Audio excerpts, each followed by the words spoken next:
тебе не був, не забуду дім.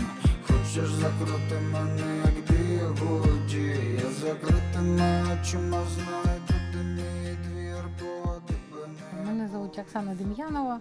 Я майже все своє життя пропрацювала в позашкільній освіті, але вже рік я на пенсії, ну і займаюся домашніми справами, онуками і улюбленими якимись справами, яких в мене багато було до цього, як почалась війна. Коли це сталося, ми виїхали з сім'єю, майже 3 місяці були на Закарпатті, потім повернулися. Але, мабуть, як і у багатьох з нас, було чувство безпорадності, бо нічим допомогти не можеш. Я жінка, я воювати не вмію, я боюся цього всього. А чим допомогти? І тому я дуже вдячна дівчатам, що вони запросили мене до свого блинного батальйону, що ми можемо чимось допомогти, я не скажу допомогти, чимось нагадати домівку рідну хлопцям нашим, зробити приємне. Тим паче, що я дуже полюбляю пекти різні і торти, і печива, і пряники. Тому це тут наклалася улюблена справа, і вільний час в мене є сили, і я можу це зробити. Я Наталія Афанасьєва, місто Подгородне.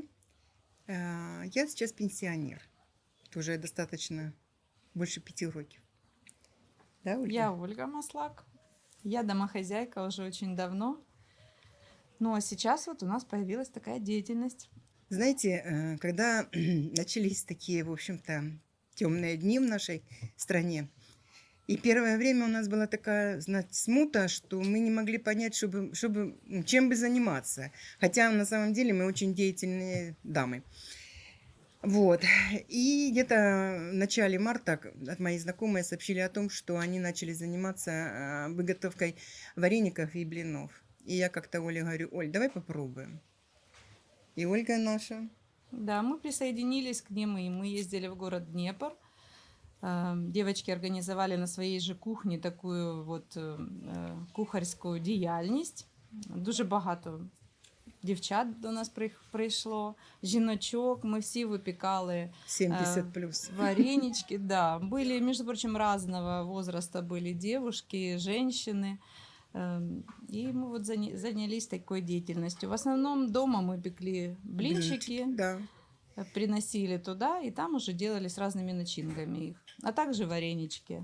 Да, вареники, а потом мы их формировали в ведерочки и развозили по тем местам, которые и госпиталь, и девчата в хаб отвозили о том, чтобы туда на передовую передавали. А потом настал момент, когда стало важко с бензином, и мы нам далеко было ездить, и мы как-то начали о чем-то задумываться, разговаривать с Ольгой. И вот Ольга мне говорит: у нас в городе, у нас здесь в Подгороднем, очень много тогда уже в то время начали присоединяться к нам женщин, которые дома тоже жарили блинчики и отдавали нам. И мы так сели и подумали, чего мы ездим куда-то, если у нас здесь столько желающих помочь.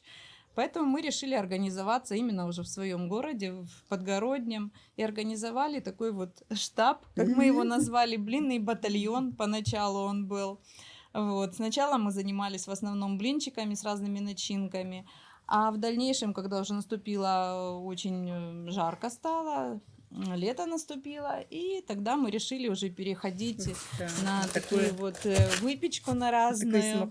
Такие смаколики. И в конечном итоге нас тут насобиралось очень много людей, и сейчас мы выпекаем так много разных видов этих смаколиков. Кто что умеет, кто что нашел где-то в интернете, где-то от бабушек, там от кого-то, от мам передавались вот с поколения в поколение даже у кого-то рецепты, то мы решили их все это воплотить в жизнь для того, чтобы нашим ребятам на войне, которые защищают нас, что-то сделать приятно, И конечно. знаете, Ирина, да, предложила, Николаевна, она нам говорит, давайте вот такие будем делать этикетки.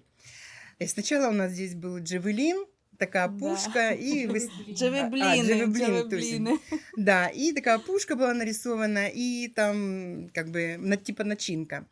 А потом же она вот такую вот интересную штучку сделала. И здесь мой телефон. И знаете, я хочу сказать, вот я без дрожи в голосе не могу сказать это. Когда первый парень позвонил и сказал, что они з півдня, и что им дуже-дуже понравились наши блины. Сейчас они нам звонят Да. очень часто. Они говорят, что они к нам приедут. О том, что им дуже понравились вот такие вот пирожки с маком. Дуже им понравились вот такие вот ежики. Потом им нравится печенье. Потом нравятся им пряники, как Оксана делает. И вот они все говорят, мы к вам приедем после войны, вы нас научите всем это, как это все печь и какое оно все вкусное. И ролики присылали, и видики присылали. Спасибо нашим поварам, що наварили їсти нам. Дай Бог вам здоров'ячка, щоб у вас руки не боліли. Ми вас чекаємо з усіма нашими сладощами. Спасибо вам. А ви нас чекайте там на землі, живими і здоровими. Дуже смачно. Супер. Это, знаете, это еще больше мотивирует, когда самый первый ролик был, когда эти разведчики, помнишь?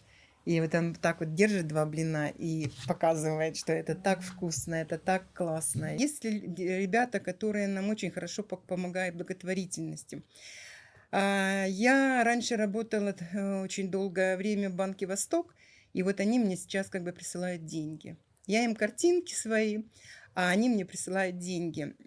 И, в общем-то, когда я у них спросила, говорю, а можно я о вас что-то скажу? Они говорят, да, нас очень много, поэтому, пожалуйста, говорите, мы помогаем не только вот именно мне, но они помогают, очень большую деятельность проводят, благотворительность. И девчонки, вот Ольга говорит, моя подружка мне прислала деньги, Оксана звонит, мне прислали деньги, так что... А девчонки по городу, по нашему ездят, собирают у девчат, у местных жителей о том, что кто что может. И вот к Наталье приходит бабушка и принесла 3-литровую банку с мукой и маленькую баночку с олией. И Антоша говорит, ее сейчас как бы нету, а только внучка ее была. И она говорит, ну, бабушка, вам же нужнее. Она говорит, я потерплю, а им нужнее. Ну, тут по-другому ничего не можно сказать. И на самом деле, мне кажется, вот действительно, если вот каждый хоть что-то сделает для победы, она наступит быстрее. Поэтому мы всех тоже призываем, конечно, сделайте хоть что-нибудь. Можно то и украинцы, для того, чтобы, да, объединяться и делать что-то. Все-таки победа, она будет для нас настолько важной, настолько нужной. И все мы ее ждем. Поэтому сделайте вот настолько, а отдастся вот такая большая победа. Да. Я ще хочу додати, що українці з усього світу. До нас є благодійний внесок, навіть з Сінгапуру нам вислали гроші. Моя знайома, що звідки ми не очікали, що Сінгапур прийшли гроші в гривні. Если не мы, то кто? Вот это девиз наш. Да, это точно. Да, Поэтому это- все стараются, все как-то сплотились, вот все жіночки, девчата, даже детки наши, вот внучки, детки приходят и вот делают такие вот вот такие прекрасные красивые куколки, мотанки, мот- которые мы также передаем ребятам, и они вешают их на шею. И І в танки, і в волонтерських машинах. Да, Ми вже, і- наверное, більше сотні їх зробили. Да. Разом Хлопцы говорят, нам не хватает глюкозы. солоденько. Солоденького, Да. да. И вот мы пытаемся восполнять ее. да. Да, мы их не глюкозы. І для підняття настрою я пишу невеличкі віршики такі, і на наших фірменних етикетках я дописую від себе просто цей. От, наприклад, пиріжечки, як у мами, запашні, рум'яні, допоможуть вам гнать орків до смертної ями. Або будеш їсти пиріжки з маком, то поставиш руських раком. Солоденького поїж, ворога по пиці вріж.